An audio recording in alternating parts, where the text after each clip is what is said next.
Փառք Հիսուսին սիրելի քույր երեխաներ։ Փառքը մեր Տիրոջը։ Ես Տիրոջից շատ գոհ եմ, որ այսօր հնարավորություն ունեմ Տիրոջ տան մեջ լինել եւ կիսվեմ այն խոսքով, որին ինքս եմ ձգտում,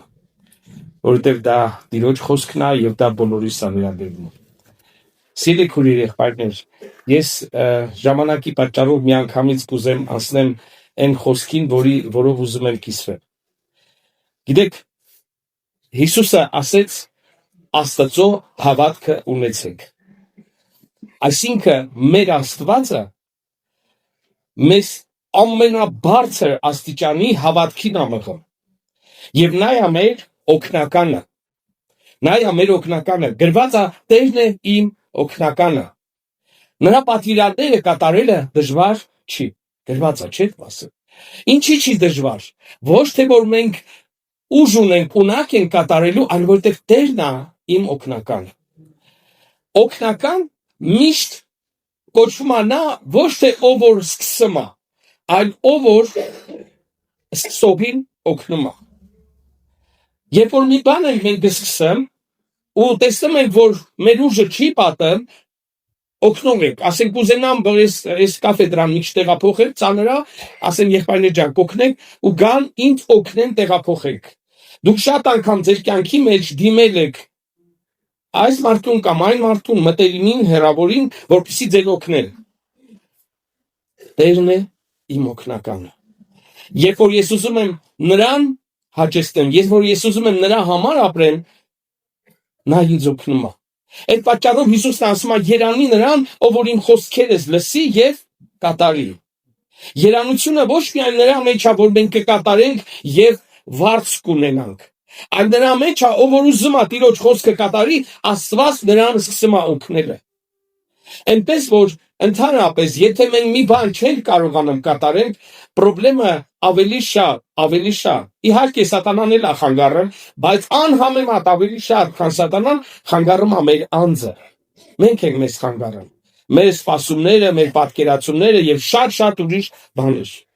Սիրելի քույր երեխաներ, ես այսօր ուզում եմ կիսվեմ մի հավատքի մասին, որի մասին գրված է, որ Հիսուսը զարմացավ։ Նա հիացմունքի զարմանք ապրեց, որ այդպիսի հավատք տեսավ։ Ու Հիսուսը շեշտեց, նույնիսկ Իսրայելի մեջ այսպիսի հավատք չգտա։ Եվ այսօր թեման կոչվում է հենց այսպես օրինակելի հավատք։ Դա ես էլ եմ ձգտում այդպիսի հավատքին։ Երբեք չմտածեք, որ ես այսօր քարոզում եմ, կիսվում եմ այդ մասին, ուրեմն ես հասել եմ, դրա համար եմ քարոզում։ Ես անընդհատ ձգտում եմ, աղոթում եմ, արթուն եմ մնում, որպեսզի հասնեմ այդ հավատքին, որովհետև այդ հավատքի մասին Հիսուսը ասեց Իսրայելի մեջ այսպիսի հավատք չգտա։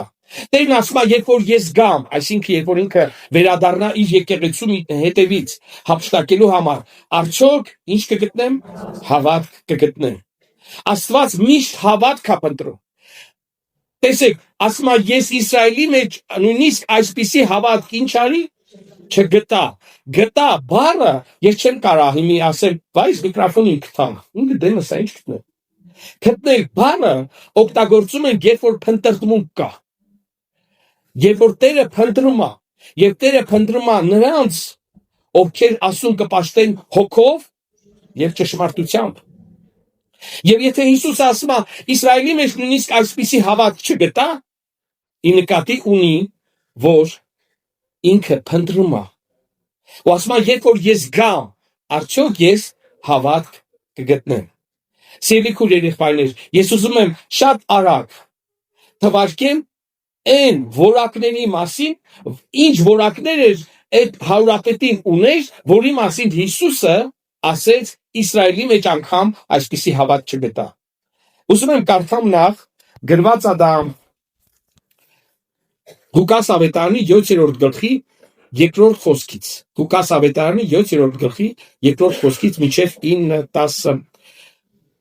Հարուրապետի բծառան, որ սիրելի էր եւ հիվանդացած, մոտ էր մեռնելու։ Երբ Հիսուսի մասին լսեց, հիշեք սա, Հիսուսի մասին լսեց, հրեաների քանի մծերել գրկելով աղաչեց անոր, որ գա իր ծառան ապրեսնել։ Անոնք եկան Հիսուսին եւ թաղածանքով կաղաչեին անոր ու կսեին. Տեր, անիկա արժանի է, որուն այս շնորհը պիտի ընես։ Վասնզի մեր ազգը կսիրե ու ժողովուրդը անիկա շինեց մեզի։ Հիսուս գնաց անոնց հետ ու երբ տան մոտեցավ, հարուրապետը քանի բարեկամներ հրկեց ու սավ անոր. Տեր, մի հոգնի, վասնզի ես արժանի չեմ, որ դու իմ հարկիս տակ մտնես, այսինքն իմ տունս մտնես։ Անոր համար ես ինքզինքս արժանի չսեպեցի քեզի գալու հապախոսքով ասե եւ իմ ծառաս պիտի բժշկվի։ Հիշեք, խոսքով ասե։ Վասնզի ես իշխանության տակ դրված մարդն եմ ու իմ հրամանից տակ զինվորներ ունեմ, ասոր կսեն գնա ու կերտա եւ մյուսին թե եկուր ու գա, ծառայից թե այս բանը ըրե ու կնե։ Հիսուս այս բաները լսելով զարմացավ անոր վրա, ինչի վրա զարմացավ, հետո Հիսուս ասում է. եւ իրեն յետևին գացող ժողովրդին դարձավ ու սավ ձեսի կսեմ, թե Իսրայելի մեջ անգամ այսպիսի հավատ չգտա։ Այնտեղ հետո գրածա, որ պատգամավորները այդ վերադարձան ու տեսան, որ ծառան բժշկված է։ Իսրայելի քույր եղբայրներ, ես ուզում եմ պարզապես արագ շեշտեմ այն որակները, որը Հիսուսին հիացրեց, զարմացրեց այդ հարուրապետի մեջ եւ ինքը գովեց ու ցուցանիշ արավ։ Առաջի հերթին գրված է, որ նա հարուրապետը Հիսուսի մասին լսեց։ Այսօր հավատք շատ կա։ Ես ծառայում եմ Բաշկիրիան, ասենց ասած մուսուլմանական երկիր է, այնտեղ էլ է հավատք։ Մուսուլմաններն են հավատում։ Շատ-շատերն են հավատում։ Հիմի շատ քիչ մարդ կա, որ կարող ես կանգնացնես ու հարցնես, դու հավատում ես թե չէ։ Հիմնականում հավատում եմ։ Կփիլիսոփայեն, ինչ ասես կասեն ամեն իր հավատք ունի եւ այլն հավատում եմ։ Բայց Հիսուսը ասեց Աստծո հավատքը ունեցեք։ Որն է Աստծո հավատքը? Աստծո խոսքից առաջացած հավատքը, որովհետև հավատքը Աստծո խոսքի լսելուց է։ Սիրելի քույրեր եղբայրներ, բայց ուզում եմ մի նրբություն շեշտել։ Այս հարուրապետը հավատացյալ մարդ էր, երևում է, Կորնելիոսի նման, բայց դրա հավատքը առաջացավ ու ասենց ասած ճշգրտվեց, երբ որ նա Հիսուսի մասին լսեց։ Այսօր մենք եկեղեցիներում ունենք շատ երգեր, որոնցից պարզ չի, սա ում մասին է երգվում, ինչ որ Աստծո մասին։ Ես մեկն մեր եկեղեցում ասում եմ, որոշ երգեր կա, մեր եկեղեցի, որ այդ Աստված բարի տերևը Ալլահ դնես, լրիվ կերգվի։ Սկի չես էլ հասկանա, այս ինչի մասին է երգում։ Ոչ Հիսուսի մասին է, ոչ նրա արյան մասին է, ոչ նրա փրկության մասին է, ոչ մեր երկնային հոր մասին է։ Ես հավատում եմ, որ ճշմարիտ հավատքը ոչ թե մարդը Աստված ասում, կամ էլ Տեր ասում, այլ հավատքը, որը Հիսուսին նմանվելու, Հիսուսին աշակերտություն անելու ուղղություն ունի, որ նա հավատացել է Հիսուսին մասին լսելով, նրա հավատքը դեպի առասու միայն Հիսուսի միջոցով է։ Եթե մենք չենք ուզում Հիսուսին նմանվել, ինչ է նշանակում Հիսուսի աշակերտ։ Դա Աստվածաշունչ իմացողը չի։ Այսօր այնքան թարգմանություն, այնքան Աստվածաշնչեր կա, այնքան բան կա, մարդիկ այնքան շատ գիտեն։ Մենք շատ անգամ խախտում ենք, հենց գիտենք, մենք այն ենք, ինչ որ մենք գիտենք, ոչ։ Մենք այն ենք, ինչ որ մենք կոնկրետ անում ենք։ Գիտելիքը շատ կարևոր է, բայց մենք այն ենք, ինչ որ հասել ենք, անում ենք։ Եվ ամենակարևորը ուզում եմ իմանանք, որ մեր հավատքը Աստծո նկատմամբ, եթե Հիսուսի հետ կապված չի, Հիսուսին նմանվելու չի, մենք նրա աշակերտը չի։ Ով է Հիսուսի աշակերտը? Այսօր արդեն կարդացվեց այդ տեղը, որ նա մեր հավատքի առաջնորդն է։ Երբ որ մենք ուզում ենք նմանվենք Հիսուսին, Հիսուսի ինչ է նշանակում ընդհանրապես աշակերտ։ Ես ժամանակին փոշկակարության վարպետ եմ ունեցել, սովորել եմ իր մոտ, գիտեք, ես ուզում էի իրան նմանվեմ այն ինչ որ ինքը անում է։ Գիտեք, աշակերտը ճիշտ է, այսօր դպրոցներ ես եմ սովորել, այդքան էլ վատ չեմ սովորել, բայց դպրոցում գիտեք ինչ, ինֆորմացիա են ավելի շատ տալի։ Իսկական աշակերտը նա է, ով որ ուսուցիչին լսում է, որպեսզի գիտենա եւ կարողանա անի այն ինչ որ ուսուցիչը։ Եթե մենք հավատք ենք ուզում, Ճշմարիտ հավատքը Հիսուսի հետ է կապված։ Աստծուն աղոթում ենք Հիսուսի անունով, որովհետև մենք Հիսուսի մեջ ենք տենում մեր արդարությունը, մեր սրբությունը, մեր փրկությունը, մեր պաշտպանությունը, ամեն Աստծո լիությունը, առատությունը բնակվում է Հիսուսի մեջ։ Եվ այսօր մենք գիտենք, որ այս հարուրապետի հավատքի այդ որակի չափը նրանով էր, որ նա Հիսուսի մասին լսեց, նա հավատաց Հիսուսին։ Սիրելի երեխաներ, եկեք միշտ քննենք, վերլուծենք մեր հավատքը, որպեսզի տեսնենք հավատքի մեջ ենք, թե չէ։ Պողոս առաքյալն ասում է, մի՞թե չգիտեք, որ Քրիստոս ձեր մեջ կբնակվի, որպեսզի մեր հավատքը առ Աստծո լինի Հիսուսի միջոցով։ Երկրորդը, նա ուներ սեր Իսրայել ժողովրդի նկատմամբ, գրված այդ մասին։ Հիշում եք Հիսուսին ասում են, լավ կլինի որ օգնես, որտեղ մեր ազգը սիրում է։ Ինչ ազգի մասին է? Իսրայել ժողովրդի։ Իսրայել ժողովուրդը դա եկեղեցու խորհրդապատկերն է, եւ մենք գիտենք, որ եթե մեկը ունի հավատք եւ չի սիրում Աստծո ժողովրդին, ասեմ ձեզ, Աստծո ժողովրդին սիրելը հեշտ չի։ Ինձ սիրելուց բռնացրած մեկուս հեշտ չի։ Միշտ անհավատներին սիրելը մի քիչ հեշտ է, իրանց հետ հատուկ չես ընդհանրում։ Բայց քրիստոնյաները շատ անգամ շաբաթվա մեջ շատ ընդհանուրի մասին եմ ասել, հիմնական մասը ճնշող մեծամասնությունը գալիս է եկեղեցի մի անգամ, երկու անգամ։ Հիմնականում 2 ժամ նստած են իրար հետ չեն խոսում, քարոզ են լսում, երգում են, փառավորում են։ Բայց այն 15-20 րոպեն հավատքույթից առաջ ու 15-20 րոպեն հավատքույթից հետո հերիքը մա որ իրար կծեն,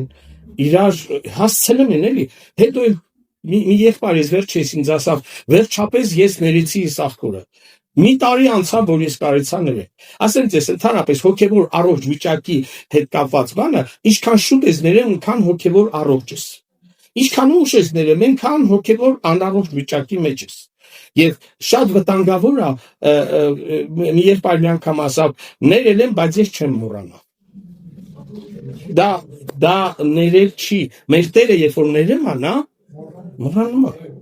Չէ, ընդհանրապես Տերը չի մոռանում, իր հիշողությունը հավիտյան է ու անսահման է, բայց նա չի հիշեցնում, չի ցավացնում։ Բոլորդ էլ երևի ունեք այդ բանը, ես օրինակ որ դարձի եկա 87 թվականին եմ դարձի եկել լիովին ու ես այն որ նոր փոփոխություններ ունեմ շատ արագ ասում եմ երևի մի տարի, 2 տարի հետո կգա այն սուրբ վիճակի մոտ, որ ես արդեն ասեմ ընդհանրապես մեղքի մասին չեմ մտածի։ Դուրս եկավ այս մայիսի վերջում արդեն մոտ 39 տարի է հավատքի մեջ եմ, ինչքան շատ եմ հավատքի մեջ աճում, ինչքան շատ եմ Տիրոջ հետ մտերմանում, այնքան շատ եմ մեղքի զգացումը զգում։ Իմ աղոթքներից ես առանց արցունքների, առանց փշրվելու, կոտրվելու չեմ կարող աղոթեմ, որովհետև մեղքի զգացումը ընդհակառակը շատանում է։ Մեղքը քիչանում է։ Մեղքի զգացումը շատանում է, որովհետև Աստված լույս է։ Եթե մեկը մտածում է, որ ընթացքում, հավատքի ընթացքում կարևորը որ մեղքը չշատանա, որովհետև մեղքը պիտի չթագավորի մեր կյանքի մեջ։ Եվ այսպես ելիքուր եղբայրներ, մենք պիտի հասկանանք, որ ճշմարիտ հավատքը գործում է ոչ թրպատությունն է մի բան, ոչ անթրպատությունը, այլ հավատքը, որը կգործե սիրով։ Հավատքը, ճիշտ հավատքը, առողջ հավատքը, որի համար Հիսուսը հիացավ, զարմացավ, դա սիրողն էր։ Ասեցին, որ մեր ազգը սիրում է։ Գիտեք ինչի է Աստծո ժողովրդին սիրելը դժվար, ասեմ ձեզ, որովհետև Տերը մեզ հավաքել է այստեղ ոչ զորավորներ, ոչ հարուստներ, ոչ հայտնիներ, գիտեք չէ՞ այդ մասին։ Տերը հավաքել է ինչքան փախած, ինձանից սկսած, փախած անկապ, մեկը հարուստա խելք չունի, այն մեկը խելք ունի, ուժ չունի, վերջը, այն սուտլի գործկանի, միտեղ ջուր կա, չկա, միտեղ ձուկ կա, վերջը։ Աստված դրա համար Աստծո ժողովրդին, որ նայում ես Մովսեսի միջոցով Աստված ինչ մեծ հրաշքներ կատարելով հանեց, ինչքան, ես մեկ սովետի լեզվով ասած, ասում եմ Մովսեսին պատումացում պետք է տային, որ այդ ժողովրդին կարողանում էր դիմանալ։ Սիրելի երեխաներ, Աստված ուզում է, որպեսզի մենք սիրենք Մեր սերը Աստծո նկատմամբ իրականում փորձվում է ու ցուցադրվում է ոչ թե մեր աղոթքների ու երգերի մեջ, այլ քույր եղբայրներին սիրելու ու ներելու մեջ։ Մեր ժողովուրդը, մեր ազգը կսիրե, այսինքն հայ ազգի մասին չի խոսքը, հայ ազգին էլ է պետք սիրել, աղոթել, մենք մեր ազգի համար նախանձավոր ենք, բայց առաջի հերթին Աստծո ժողովրդի մասին է խոսքը։ Երկրորդը մենք տեսնում ենք, որ նրա հավատքը ոչ միայն սիրում էր լեզվով, սենց լավ, սենց հայեն ասած ջիջարով խոսալով։ Ես մեկ որ շուկա եմ գնում, զգում եմ, որ իմ ամենամոդիկ բարեկամները ծախողներն են։ Ինտերնետ ջիջարով են խոսում հետս, զգում եմ, որ ես ոչ մի բարեկամից այդպես բառեր չեմ լսում։ Բայց ասում են, քու հումար ես ուզում։ Առաջ անգամ այդ մարդին ստեն։ Մի անգամ ասի, չէ, հերող խորոստով հումար։ Գինը բարձանալու, որ ասեցի։ Ու ինքը մի քիչ լրվեց, որովհետև ինքը չէր պատրաստվում այդպես բանի։ Ուզում եմ իմանալ սիրելի քույրեր եղբայրներ, որ հավատքը ոչ թլպատություն ունի մի բան, ոչ անդրպատությունը, այլ հավատքը, որ սիրով ինչ կանի, կգործե։ Հավատքը գործելով աճը։ Աբրահամի հավատքը գործելով կատարելացավ։ Սիրելի քույրեր եղբայրներ, եթե հավատքը չի գործում, գիտեք, ցավոք սրտի, շատ անգամ քրիստոնյան մտածում է, որ հավատքը սա է։ Ես շատ անգամ եմ ասել, ելի եմ ուզում կրկնեմ, այսօր ժամանակակից եկեղեցում հավատքը լավատեսության հետ շատ ուժեղ շփոթում են։ Հենց գիտեն, հավատքը դա լավատեսությունն է, այսինքն հավատանք, որ ստանանք։ Հավատքով ստանամ, հավատքով տուր, հավատքով ու այդ մարդը, որ ասում է հավատքի նկատի ունի, ինչքան կարամ շատ հավատ կամ, այնքան շատ կարամ ունենամ։ Հավատքը լավատեսություն չի, ոչ էլ վատասեցություն է։ Արդարի կյանքի մեջ շատ դժվարություններ կա, չէ՞։ Լավատեսություն է, չէ։ Բայց նրանց բոլորից Աստված ինչ կանի, կազատե։ Լավատեսություն, Պողոս առաքյալը հետ էր գալիս այն եկեղեցին, որտեղ ծառայել էր, եւ ասում է հետ էր գալիս, այդ եկեղեցի գնում էր ու բոլորին հորդորում էր, որ շատ մեծ դժվարություններով ու հալածանքներով կմտնենք երկնքի առկայություն։ Այ քեզ լավատեսություն է։ Մարդը դարձի եկել իրան արդեն ասում են, որ իմացի նախորդ իմ մար ամենամեծ օրհնությունը հավատքի, նա է, որ երբեք մենակ չես մնա։ Երբեք մենակ չես մնա, սիրելի քույր եղբայր։ Դու փոթորիկի մեջ կլնես, նեղության մեջ կլնես, նա կկանգնի քո կողքին։ Միայն երկնքը մենք պիտի ոչ ածուկ տեսնենք, ոչ հիվանդություն տեսնենք, ոչ տառապանք տեսնենք։ Երկրի վրա մենք պետքա Հիսուսի հետ հավատքով քայլենք։ Գրված է, որ որոշ աշակերտներ, թե многие ученики, կներեք ռուսերենով ավելի լավ հիշում, ասում են շատ աշակերտներ Հիսուսի հետ այդ օրվանից էլ չէին քայլում։ Ենովքը Աստծո հետ էր քայլում։ Սիրելի քույրեր եղբայրներ, ուզում եմ, որ մենք հասկանանք հավատքի ամենալավ բանը դա գործն է։ Իսկ գործը նա չի ինքնագլուխ, ռուսերենում հուդայի խտի մեջ ասում է самовольное служение, այսինքն ինքնական ծառայություն։ Երբ որ մարդը ինքը իր համար հնարել է ծառայություն ու պետք է սաղել բավարար լինեն, որ ինքը գոնե դա էլ անում է։ Հավատքը հնազանդությունն է։ Գրված է, որ առանց հավատքի Աստծուն հաճեցնել հնարավոր չի։ Այսինքն հավատքը միայն ու միայն Աստծուն հաճեցնելու համար է։ Ոչ թե շատ ստանալու, Աստծուն հաճեցնելու։ Իսկ Աստծուն հաճեցնելը, ամենալավ Աստծուն հաճեցնելը, դա Աստծո հավատքը գործող է։ Իսկ հավատքը գործողը նախոսքով է, չէ՞, առաջացել։ Նախոսքը կատարելով Աստծուն հաճեցնել։ Մի խոսքով սիրելի քույրեր եղբայրներ, օրինակելի հավատքը դա որն է, երբ որ մենք գործում ենք, ոչ թե միայն նստում ենք, ոչ թե միայն նայում ենք, թե ոնց է, ոմանք շատ անգամ մտածում են, որ իմ տարիքս չի, ես ջահել եմ, մանուկ եմ, երիտասարդ եմ, ծեր եմ, ես մեր եկեղեցում գիտեմ քանի ծեր քույրեր, որոնք կոնկրետ նպատակով կներեք այս խոսքից մար գրաֆիկով օրական 3-ից 5 անգամ աղոթում են բոլոր հովիվների, սպասավորների, ծառայողների համար, աղոթում են քաղաքի արտնության համար, իրանք ասում են մեր տարիքը ու մեր առողջություն թույլ չի տալի, որ մենք ուժեղ եկեղեցում ինչ որ բանով ծառայենք, բայց իրանք ասում են մենք դրել ենք նպատակ ամեն օր զինվորի նման կոնկրետ առանձնանում ենք ու մեր համար չենք աղոթում, մեր համար ենք աղոթում, բայց մեր ծառայությունն նրա մեջ է, որ մենք աղոթքի պատերազմ ենք անում մեր հովիվների, ծառայողների, սպասավորների, քաղաքի արքության համար, դա հավատքի գործ ասելի քույրեր եղբայրներ։ Հավատացեք, երբ որ մարդը ուզում է ծառայի Տիրոջը, նա Տիրոջից կլսի։ Պողոս առաքյալը, երբ որ Տիրոջը հանդիպեց, երկու հարց տվեց. Տեր, ով ես դու?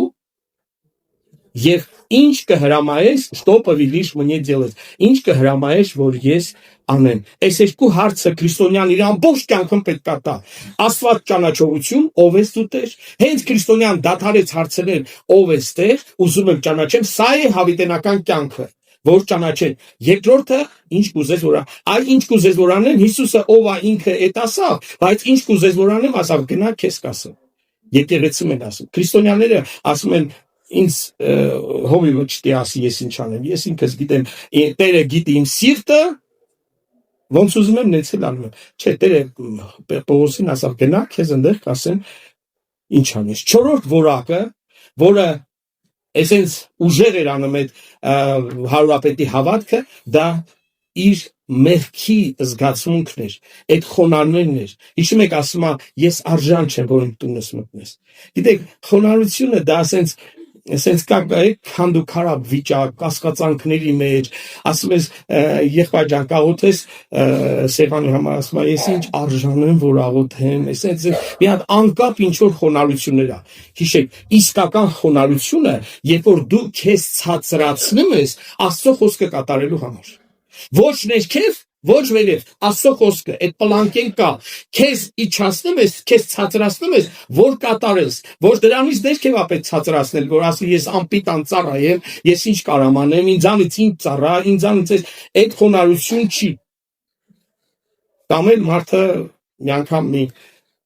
անհավատ հերու բարեկամ ասավ, ես որ ավետանը կարդում եմ, այսօր կարդում եմ, հսկանում եմ, որ երեք արդեն դա արել եմ։ Գիտեք, մարդը այնքան իր մասին կարծիք ունի, ինչքան ուզում ես հոգևոր աճես, այնքան խոնարհում ես, որտեղ Հիսուս ասավ, սովորեցեք ինձանից, որ ես հեզ եմ ու սրտով խոնարհ։ Հեզությունը դա խաղաղարարության հետ է, հնազանդության հետ է, խոնարհությունը դա սրտի ցածրանալու հետ է, երբ որ մարդը իրան ցածրացնում է, նվաստացնում է ինչ որտեղ, բայց խոսքը կատարելու համար։ Եթե մարդը մտածում է, ես որ ասեմ վրես կծի ծաղեն կամ ես կամ շատ իրավիճակներ կա, միշտ հիշեք այս բանը հայտնությունը, եթե դու ուզում ես խոնարհվես, դու պետք է ցածրանաս, բայց խոսքը կատարես։ Նա խոնարհ էր, նրա հավատքը մենակ հավատք չէր ունենալու, նրա հավատքը եւ սիրող էր, եւ գործող էր, եւ խոնարհ էր։ Եվ վերջինը նա ասավ, հիշում եք, կարդացինք, ասա խոսք, այլ հավատքի դավանանքը դա շատ կարևոր հաղթության խոսք է։ Գրված է, որ մենք սրտով հավատում ենք, շուրթերով դավանում։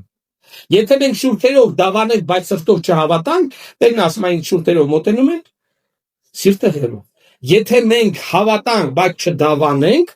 դա փրկagorցություն չի անում։ Եթե սրտով հավատում ես, շուրթերով դավանում ես, դու ինչ ես անում։ Փրկվում ես, փրկությունը գալիս է, երբ որ մենք ամուր ենք բռնում մեր հավատքի դավանանքը։ Սիրտը ու շուրթերը իրար հետ պետք է մասնակցեն։ Ասա խոսք, սիրելի քույրեր եղբայրներ, եւ սատանային, եւ քո իրավիճակներում, եւ աղոթքների մեջ, եւ ինքդ քեզ, ինչպես Դավիթն էր ասում, ով իմ անձս մի տկարանա, մի հուսահատվի, մի տխրի, սիրելի քույրեր եղբայրներ, Տիրոջ խոսքը դավանեք ամեն հարցի շուրջը, հենց դավանեք, Տերն է իմ օգնականը, դա դավանանք է, Տերը չի թողնի ինձ, չի լքի ինձ, Տերը ինձ հետ է ամեն իրավիճակների մեջ, Աստծո խոսքը վերցրեք, ոչ թե հնարովի ինչ որ բաներ, ես լսել եմ, մարդը ասում է, ես այնքան դավանեցի, Mercedes դեմ ունենա, Mercedes ունեցա, դա դավանանք չի, դա ցանկություն է, դավանանքը Աստծո խոսքի հետ է կապված, որտեղ դա սրտով հավատում ես, իսկ հավատքը խոսքից է, եթե դու դու հավատում ես, ուրեմն խոսք ես կարդացել, եւ այդ խոսքը դու պետքա ոչ միայն հավատաս, այլև դավանես։ Այդ հարուրապետը ինքը հավատում էր, որ Տիրոջ խոսքը զորություն ունի։ Սիրելի երեխաներ,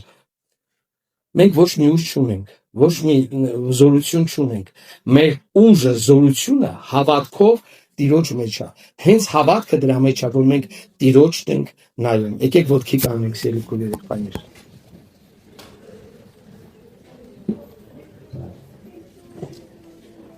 Սիրելի երեխաներ, այն ինչ որ ես կիսվեցի, դա շատ հզոր հավատքի մասին է, որ մենք օրինակը ունենք Տիրոջ խոսքի մեջ։ Եկեք ձգտենք դրան, ինչքան շատ ձգտենք, այնքան շատ պիտի հասնենք, ու Հիսուսին այնքան շատ պիտի հիացնենք, ուրախացնենք։ Որ ծնողը չի ուրախանում, երբ որ իր երեխեն լավ բաներ անում։ Որ ծնողը չի զարմանքից ուրախանում, որ լանայ, դες էս ինչ ասավ, այն ինչ արավ։ Եթե դու լավ բաներ ես սպասում երեխուց, դու հիանում ես ու զարմանում ես ու ուրախանում ես։ Տերը ուրախանում է, հիանում է, զարմանում է հիացմունքով այսպիսի հավատքից, որտեղ էս 5 որակները կա։ Սիրելի հայր, մենք գալիս ենք քո առաջ